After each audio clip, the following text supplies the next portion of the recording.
Wantoota dubartoota ilaalchisee wantoota nama ajaa'ibsan saddeessiniif hima.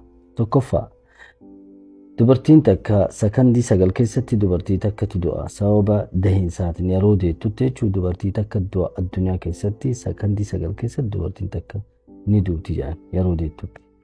Inni lammaffaan ammoo dubartiin takka waggaa tokko keessatti sa'aatii 500 fixxi osoo mastawaatii ilaallattu. Mastawaatii osoo ilaallattu sa'aatii 500 fixxi waggaa tokko keessatti jedhan. Sadaffaa dubartiin takka yeroo tokkotti wantoota hedduu hojjechuudhaan rabbi dandeettii akkasii kennaaf. Yaani fakkeenyaaf mana haraa, nama dubbisaa, akkasuma nyaata illee eegaa, yaani bakka tokko yeroo tokkotti wantoota baay'ee hojjechuu dandeettii jedhan. Afuraffaan ammoo guyyaa tokko keessatti dubartiin takka jechoota 30,000 hanga 20,000titti haasofti. Dhiirri 10,000 hanga 13,000 qofa dubbata.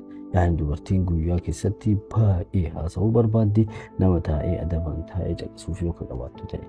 Shanaffaa dubartiin takka yeroo deemtu harka duwwaa deemuu hin barbaaddu. Yaani harka isii keessatti waa qabachuu barbaaddi. Yoo nama ta'ee kiisii ta'ee feestaala ta'ee waanuma ta'e illee ta'uu harkatti waa qabattee deemuu barbaaddi. Harka duwwaa deemuu hin barbaaddu abadan jedhan.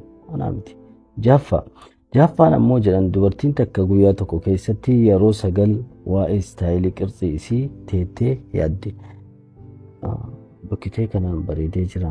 Bakki ta'e kun akkana ta'ee jira. Jismii kee osoo akkana ta'e jettee guyyaa tokko keessatti yeroo 9 yaaddii jedhan dubartiin takka. Inni torbaffaan na fakkaata. Faan jennee jirra. Onneen dubartii onnee dhiiraa caalaa daftee ariifataan dhahatti. Akka jedhan sun jechuudha. Akkasuma yeroo qaamni isii miidhamu bakka hoyyoo jismiin isii waa ta'ee yaani dhukkubbiin dhiira caalaa itti dhagahama. Yaani dubartitti irra dhagahama dhukkubbiin dhiira caalaa jechuudha. Saddeettaffaan ammoo dubartoonni dafanii hin dullooman, dafee ka dulloomu dhiiraa jedhan. Ani ammoo itti biyya jiru sanitti ka dhagaye ammoo dubartootatu dafee dullooma dhiira caalaa jecha dhagaye. Laakiin saayinsiin guyyaan jijjiirama na fakkaata. Na ajaa'ibsiisee jira.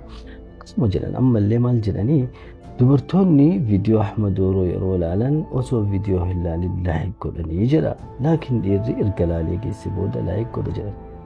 Hunda caalaa kanan na ajaa'ibsiise.